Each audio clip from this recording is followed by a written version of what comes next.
Hello, YouTube. It's your boy Nathan coming to you to do another recap video.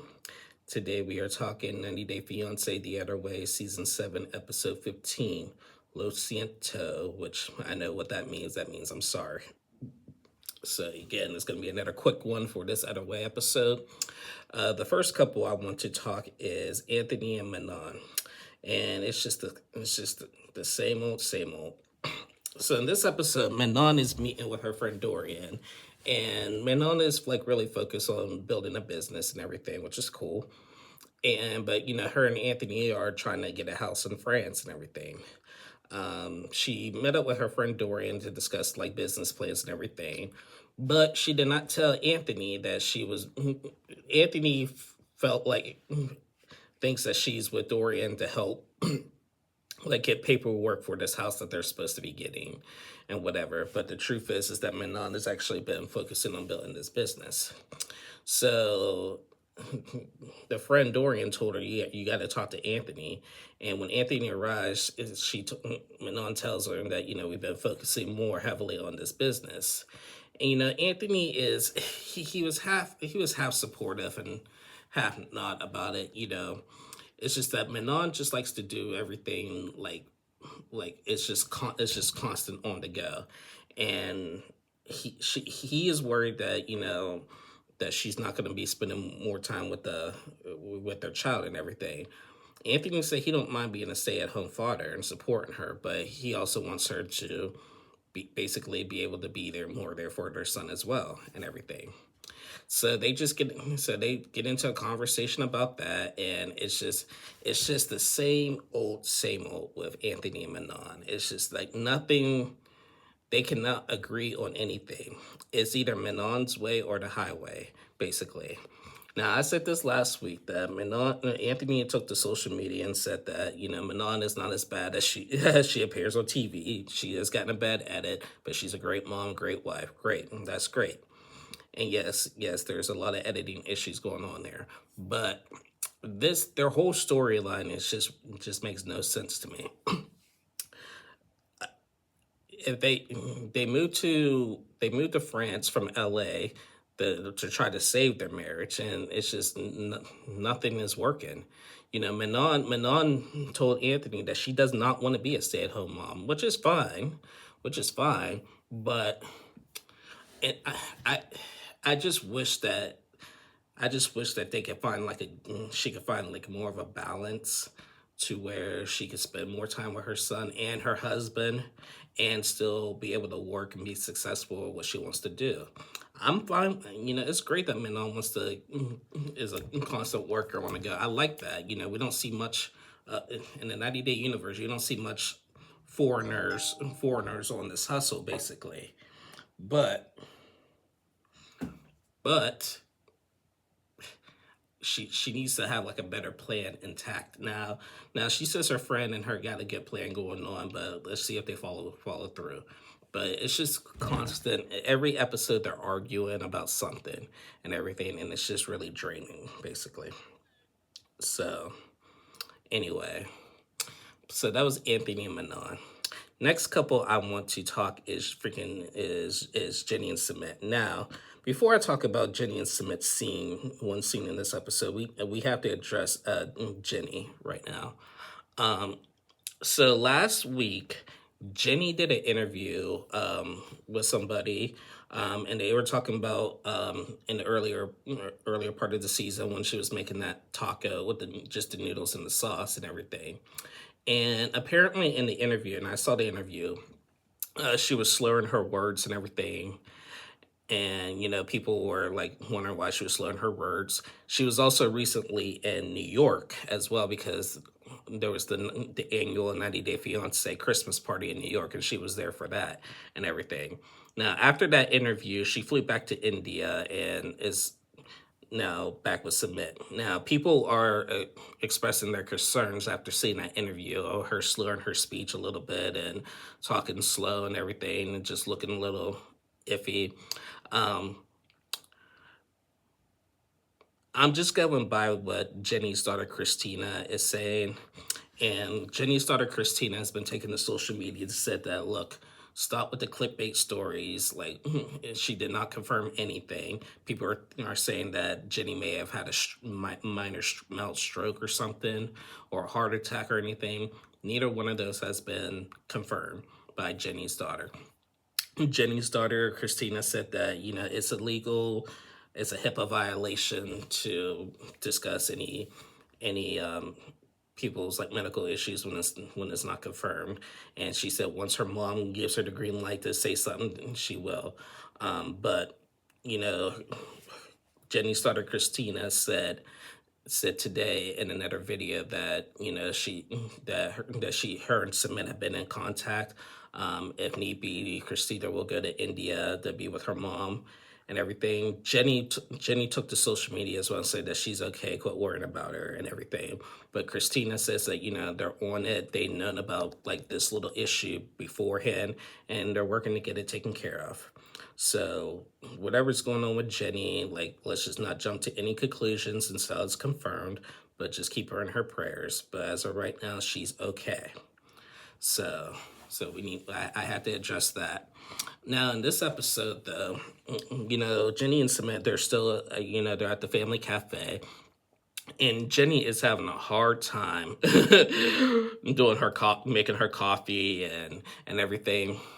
They had a customer come up and everything, and she needed to go and she needed change from Cement's dad and everything, and she accidentally gave a customer did not give all the money and did not get the change. I guess like something was like 60 something dollars or whatever it is in India, and the customer gave them 100, so the change was like was supposed to be 40, and Jenny gave like the entire thing back basically and everything. And Submit's dad was mad about it. He was like, what are you doing? Like, you're not supposed to give them all your money. And then Submit had to come in and say, like, Jenny, this is basic math. This is basic math. Like, if someone gives you 100, it's 60, and they give you 100, you give them 40 back, whatever it's cents or whatever, and everything. It's basic math. It's not this is just basic currency stuff and everything. And Jenny's just like, well, I told you I didn't want to handle the money and everything. And Jenny is just not equipped to run this family cafe. She's just doing this just so she could have the easy way out to get out of the parents' house, basically. So I thought that was funny, basically. I thought that was funny and everything. But, it's just going to all blow to a head. Now, rumor also has it that Jenny and Samara are going to be on the last resort. So it's just a lot going on in Jenny's life right now. She needs to just chill. I really feel like she needs to just come back to America and just chill for a little bit. She's almost 70. She don't need all this stress and everything. She just needs to chill and everything. Like we all love Jenny. I love Jenny. She is a fan favorite, but she just needs to chill. And I love the fact that she loves Cement and is doing this for Cement. She's doing this for her man. But Jenny just needs to chill. So again, we're keeping Jenny in our prayers. We're not jumping to any conclusions until her daughter Christina confirms things. And that's all who I'm going by. I'm not going by any clickbait accounts on social media and everything. Either Jenny, Cement, or Christina has to confirm it. And then maybe Entertainment Tonight can. But until then, just keep them in your prayers. So moving on. So that was Jenny and Cement. Next couple I want to talk is Greta and Matthew. So Greta and Matthew, as we know what happened in the last 2 weeks, Greta just shattered this man's hopes and dreams. And this episode, Matthew did take her to a hotel where she stayed. We see Greta in the bed, just crying, just feeling lonely, just thinking, uh-oh, I do feel lonely and everything. Matthew is talking to his dad, and he had to tell his dad, like, what happened, and the dad is just really shocked and didn't see it coming. Now, mind you, this is episode 15 for The Other Way. Greta has only been in the UK for 4 days at this point. 4 days. 4 days. It hasn't even been a week. Hasn't even been a week. Hasn't even been a. It's been 4 days. I thought the timing of the filming was a little bit longer than that. It was only 4 days, so she literally got there, spent a couple of days, and then just broke his man's heart and gave back the ring. Man, why do people gotta be so cruel like that? And and Matthew is just shocked about it. He told his father the worst part about it is that there wasn't a fight, and that's when it hurts the most, because when you're not fighting, and then someone just comes up and says, "I don't love you anymore." It really just puts a damper on your. It just really does puts a damper on your soul. Just like what went wrong? What did I do wrong? Yes, like I said before, Matthew should have prepared a little bit better when Greta got there and everything. But okay, yeah, he should have. But big deal, big deal. We could work on that. I've been saying all season that Greta and Matthew are my favorite couple. They're a cute couple, but and everybody's saying, "Oh, well, Greta's a terrible person for leaving that cat and everything," you know, and everything. I'm not worried about I'm not mad at her about that. Basically, I mean, y'all already know how I feel about that anyway. She's gonna get the cat back and everything. But I'm more worried about Matthew and his heart and everything. He wants to really fight for this, so he asked his father to talk to Greta and everything. He's like, well, let's give her some space first, so he let her get her thoughts, and because he feels like that she will listen to him because she really respects his father, basically. So we'll see how that conversation goes, but I really, really, really hope that they work it out, because yeah, it's just that was just sad. It was just sad, and I've been through that before. I know exactly what Matthew's feeling. I had people come up just to say, I don't like you no more, I don't love you anymore, randomly and stuff and everything, just out the blue without a fight and stuff, and it hurts. It really hurts. So yeah, but that was Greta and Matthew. And the last couple we're gonna talk is Luke and Madeline.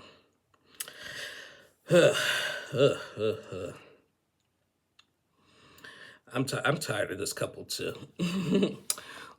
So Luke and Madeline are on their way to their little wedding venue and everything, because they're supposed to get married, and they want to kill two birds with one stone in this. They also want to check out like some of this kind of property that they investment or whatever that's within the area, whatever, and talk to somebody or whatever. Now, on the way there, Madeline had gotten really sick. Like, she started driving and then she had to pull over and like throw up, basically. So Luke had to take control and had to get in the car, had to drive and let Madeline rest. Madeline's laying in the front seat, like with the seat all the way back and holding her little puppy really tight and everything. And she asked Luke to stop to get her some kind of lime that she likes and everything that's supposed to help with her like nausea and her sickness and everything. So Luke stops and gets her that and everything, and he puts it in the back seat and everything. And then Madeline is just once again complaining and everything. Luke, you didn't give me my lime. And he was like, yes, I did. It's in the back. Like, no, I want it now. Give it to me. I'm like, you can't reach back and get it? Like, no, F you. Get it. So Luke, driving, has to reach back and get her little lime and everything. She's starting to cuss him out again and everything. And I, I don't know. I really don't know. And I'm so sick of this. I'm just really sick of this. But anyway, they get to the place that they're supposed to get, and they meet up with this guy that takes them around this property area that they're trying to invest in the area where they're going to get married. Luke did say that he would love to retire in this area. And so they meet up with the guy and everything, and then try to strike out some deals. Luke told Madeline that he's gonna have his name on this portion of the property or whatever.